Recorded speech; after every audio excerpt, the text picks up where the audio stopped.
It's a chilly December morning here in Landenberg. On this edition of Forever Home, we're going to take a walk through this roofing project that we just recently finished. Yes, we do roofing in December, absolutely. And just a few weeks before Christmas, it's all getting taken care of, and they know that they're going to be good come this winter storms. But let's take you up and we'll talk a little bit about what goes into the final cleanup and after inspection once the roofing's complete. And that's still next on this edition of Forever Home. Here we go. So this customer called us because they had a pipe collar in the back of the house that was beginning to leak into the interior, causing some drywall damage. And we talked about some different options to just replace those or to put sacrificial boots on them or see what the deal was going to be. And we got out here, and sadly, the roof is at the end of its useful life. So we recorded a quick video, showed them exactly what we were seeing up on the roof and just the amount of fiberglass that was showing through the shingles, the amount of stone loss that they had, and anything that we were going to do was just going to be a Band-Aid. So we recommended a full roof replacement, which is what our team has just finished doing. So I was in the attic a little bit ago, and we were checking a couple other pieces. Whenever you replace your roof, you always want to look at your ventilation and see how your roof is vented to keep it cool, to keep from baking those shingles, and also to help prevent ice damps. And we cover that in a couple other videos here on our channel. We can link to those down in the description below. So we know that they have ventilated soffits underneath the eaves. Well, the vinyl is ventilated, but the question always remains is the wood above ventilated? So this is a hidden vent style. The vents are actually up on the edges of those pieces of vinyl, and that's what's supposed to allow the air in, which is wonderful. But if there is a solid piece of wood, as often is the case on some of these older homes, they just had wood soffits. They didn't know a whole lot about ventilation. They just relied on the gable vents. If there's wood up there, it's not going to allow that air to get in. And what we really want in a balanced system is air to come in here at the soffit level, ride up underneath that sheathing, and exit out the top at the ridge vent. Now, on this house, they have gable vents, and the old style with gable vent would allow air to flow in one side and out the other. And the new style is to start adding the ridge vent. So the ridge vents are on, and at some point here, I'm recommending to the customer that we take down the gutters, and we open up these soffits, and we cut open that wood. And we've showed you that, I think, on another video where we had a customer who was having ice dam problems, and that was a solution for them, was to take these apart and open them up to get airflow, and then put it back together and vent that moisture and that humidity out of the attic, allow the attic to be the same temperature inside as it is outside. That way you're not having the ice melt, the snow melt at the top, come down the roof and freeze at the bottom. So we got in the attic, we looked around, and I shared with the customer some of these pictures that we can show you here, but it looks like there's a solid piece of wood down there. So at some point here, we probably want to take this apart and update that so that they have the most efficient manner for ventilation in their attic. And then once those soffit vents are put in, these gable vents can be eliminated. The other thing we talked a little bit about was insulation and R value. So they've got about 6-inch bats up there right now that were put up between the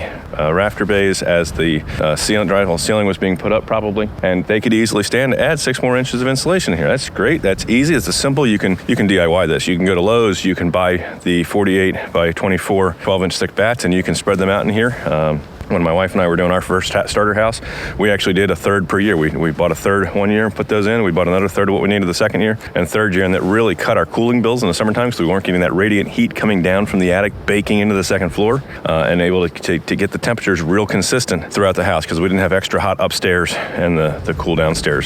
So that's something that you can do, or you can hire us to come in. We can either put bats in, we can do blown in. We always want to make sure we put baffles here in the eaves, and we show you that on our Insulation is Sexy playlist, to make sure that we don't have insulation clogging the airflow that's supposed to be coming in those soffits and exiting out through the ridge. So just some recommendations we like to make, checking the attic after we do a roof, after we put a roof on.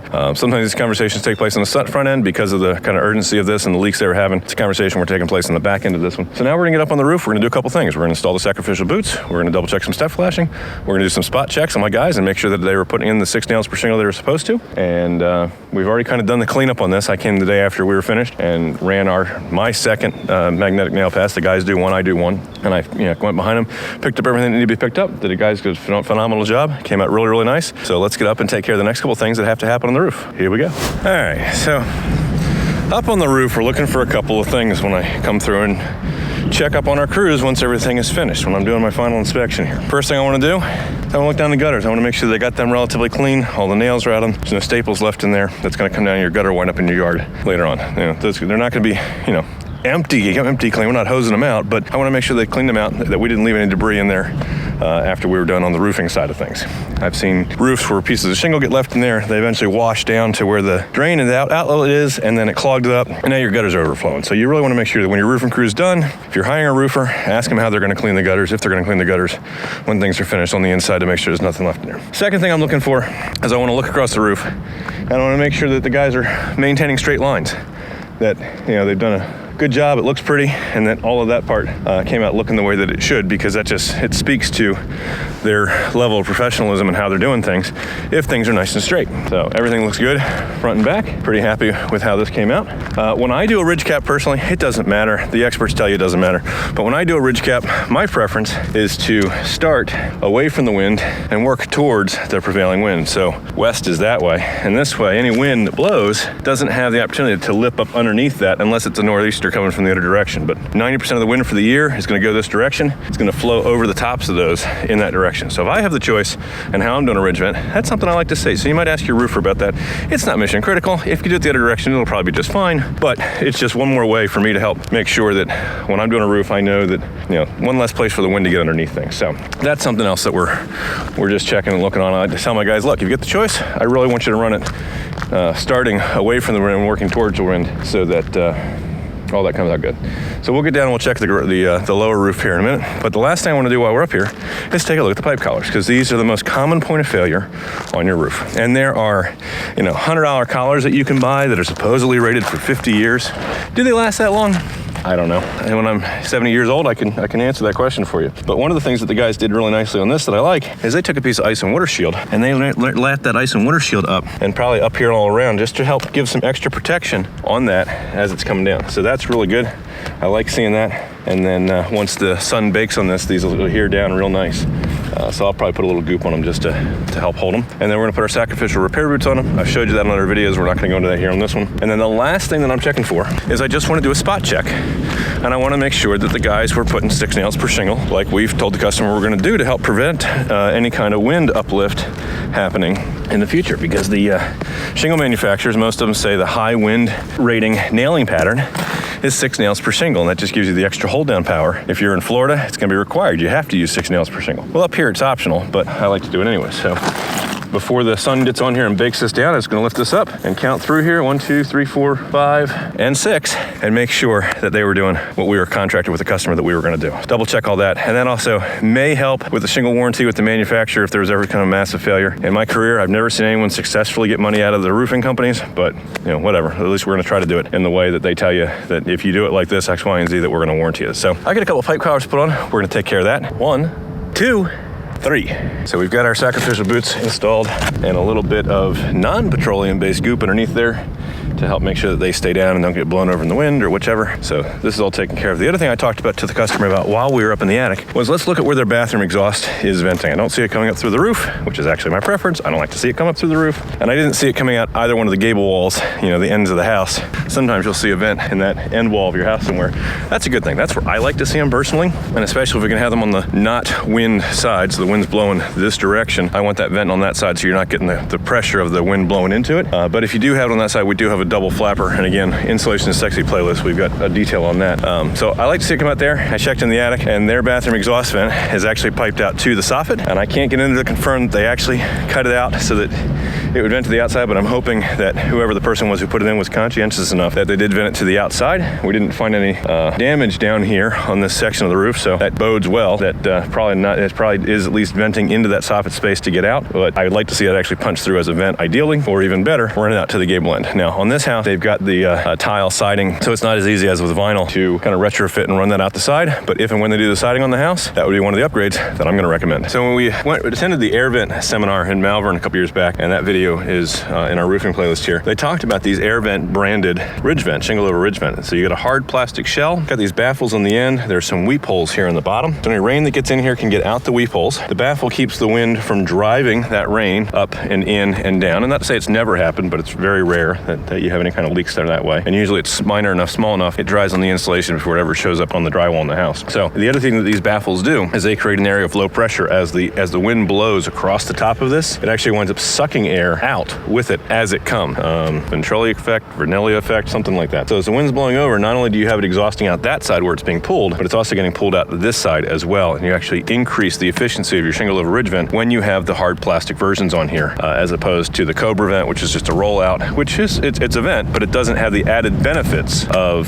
having that hard plastic edge on there to give you that lift effect, like an airplane wing, to help create that area of low pressure and pull air out of your attic, and hopefully help suck it in through your soffit ventilation, or in this case, probably some of it coming in through those gable ends. So, like I said, a couple upgrades that we can make in the future when the customer's ready. From the ladder is actually one of the easiest spots that we can check the gutter, and I can look down in here and see, you know what, they got most of the shingle debris out of here. There's a couple granules left, but like again, unless we're going to hose them out for you, which we can offer that as an upgrade service, but not something we generally do on the roof. But it's clean. Looks like things are draining in the direction that they're supposed to, which down there, and I can see the first floor as well, and everything looks good. So the guys did a good job. Now I don't know if you can tell, but it's really, really windy today. Hopefully our noise canceling microphone is doing what it's supposed to be doing. But one thing that I tell all of our guys whenever you're working on a roof, and if you're a contractor watching this, here's a tip for you. How many times have you heard about a contractor getting stuck on a roof, and he's calling his wife, he's calling his friend, he's calling another sub he knows, hey, I need you to come set my ladder back up, it blew down and I'm stuck on the roof. So one of the things that I like to do to help avoid that situation, bring a bungee cord up with you, bungee that ladder, clip it on the sky hooks, click it on the end. This is not going to keep the ladder from falling if you set it improperly, but it does a pretty good job of keeping the wind from just being able to take it and completely wipe it off the roof and leaving a situation where you're stranded up on top. So grab a bungee cord, bring it up, use it to help hold the ladder in place, just so the wind can't get momentum on it and take it away and leave you up on a roof all day. So here's that tile siding I was telling you about that would make it kind of tough to just punch through a exhaust vent for the bathroom. But like I said, once the siding gets replaced in this house, that would be a good time to upgrade that. So we want to get up here and take a look at the lower portion of the roof and just see how this came out. I'm looking for the same kind of things. I want to check where step flashing meets the chimney. I want to check where our step flashing meets the house wall, and I showed you that when we were up here in mid-construction. Come back here and check the gutters and look and make sure everything looks pretty straight. And if I see something that I don't like, that gives me clues that I need to look closer and make sure that the guys didn't miss something that was important. So we check and make sure that they got all of our debris out of the gutter, which looks like they did. And so let's come over here and take a look at the next part. So it's really kind of hard to tell after the fact whether or not this is correct, which is why it's so important that if you're a contractor, you're training your crews how to do this properly. And I've got a lot of confidence in the way our guys do things. We have done some of this training, so I know we're good, but I always like to come in and double check because it just keeps everybody honest. So come in here and I can lift and I can look and I can say, okay, here's the piece of step flash, and I can see where it goes in, and I can check the next one, and that's there. And I just want to kind of spot check and make sure that everything's where it needs to be. And I'm also looking to make sure that we have enough overlap, because this was, most of it I think was the old step flashing that was going to be very difficult to get out carefully from behind these, kind of cement tiles. And we don't want to damage these, otherwise we're going to be either into a siding replacement or trying to cut these with a grinder, which is big no-no.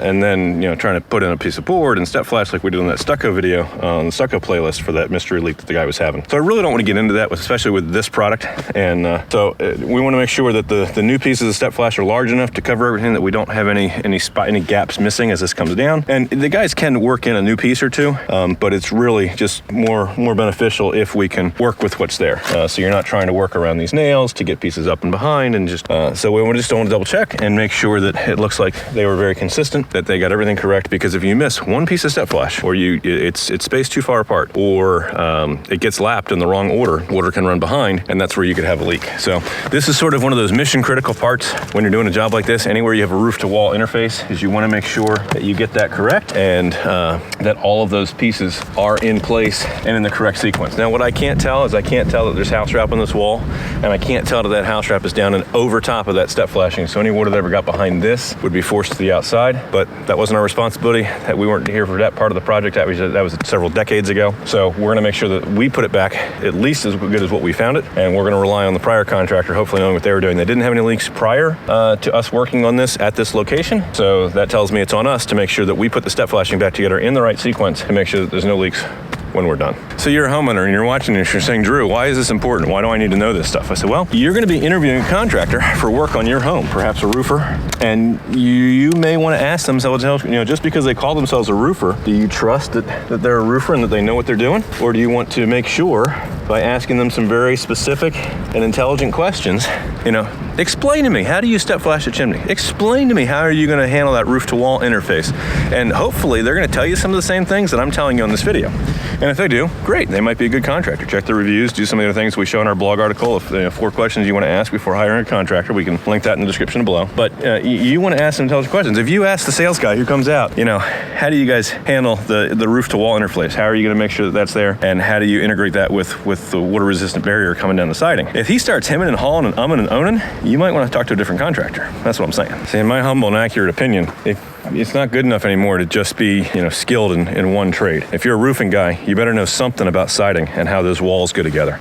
If you're a plumber, you better know a little bit about the carpenter and the framing side and what you're allowed to cut and what you're not allowed to cut. Because how many times have I seen a plumber come through and just hack boards apart to be able to get their plumbing in, and then the carpenter's got to come back and then try to fix everything that the plumber just cut out. And I'm not busting on plumbers. I'm just saying that, you need to have a little bit of multidisciplinary skills, spanning across not just your specific field, but several of the others that you interact with as well, so that you're not doing something that's going to, make the other guy upset, make the other guy's jobs harder, or ruin the work that they just put in because you weren't aware of how their stuff goes together. So you really want to hire a team that knows how all those different pieces fit and can coordinate all those different pieces so that you can make sure the one guy's not shooting the other guy in the foot and just causing problems. Because at the end of the day, it's your forever home and you want to protect it. So I think that's another question that you should be asking any potential contractor work on your home is who's responsible for the cleanup when this is done, and what's that process going to look like? On our jobs, I personally, or one of my lead guys, comes out and does the final nail sweep after the roofing crew has finished the bulk work, and I want to make sure that they clean up the way they're supposed to. We're going to run through this checklist that we just did. I want to check the attic. I want to look at the ventilation. I want to make sure that the bath exhaust vents are vented to the outside and not venting moisture into the attic. I want to check the gutters, make sure we clean them out good.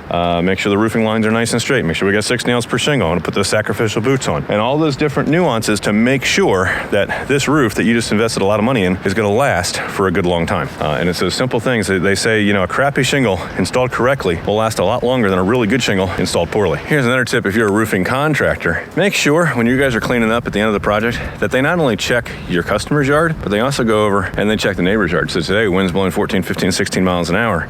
Has any of those debris, the little plastic strips to hold the tar on that keeps the tar from sticking in that shingle, have any of those blown up against that fence line? Have they blown over to the neighbor's yard, to the neighbor's garden? Take a minute and walk not just your customer's property, but also the one next door. Make sure that you're not leaving a mess in the neighborhood where you're gonna, have the neighbor mad at you because you guys didn't clean up after yourselves. So this is Drew in beautiful Landenberg, Pennsylvania. If we can solve a problem for you, take a picture of what's bugging you, send it to us right here on our Facebook page. Click that Contact Us button and send us those photos and your contact details and let us know what problem we can solve for you. Roofing, siding, windows, doors, decks, kitchens, bathrooms, basements, plumbing, electrical, drywall, spackle, paint. Build your custom dream home, addition, or garage. There's nothing our team doesn't do. We have a dedicated office staff standing by to answer your calls weekdays 9:30 in the morning until 2 in the afternoon at 484-748-0008. Choose option 2 for 𝗂𝘁, your full service construction and renovation company, and extension 2 for new projects. 𝗂𝘁 Construction and Renovation is a registered Pennsylvania home improvement contractor number 88078, also licensed in Newcastle County, Delaware. We hope you've enjoyed this edition of Forever Home, and most importantly, I hope you learned something. Questions that you can ask when you're interviewing for a contractor for work on your Forever Home. Leave a comment down below. Ask us some questions. We work very diligently to try to answer all those. Of course, you can like and share this video. That helps YouTube know that this is valuable to other folks. Hit that subscribe button and the notifications bell so you get updated on all our great content that'll really help educate you as you are working to improve, maintain, and protect your Forever Home. Your house is your biggest investment you're going to make for most folks. It's the biggest asset that you own. It's important that you take care of it and that you hire people who know what they're doing when they're making repairs and improvements. This is Drew in beautiful Landenberg, Pennsylvania. Remember, we're finished with it. You'll be proud to say it's not just done. It was 𝗂𝘁 built. We'll catch you in the next edition of Forever Home.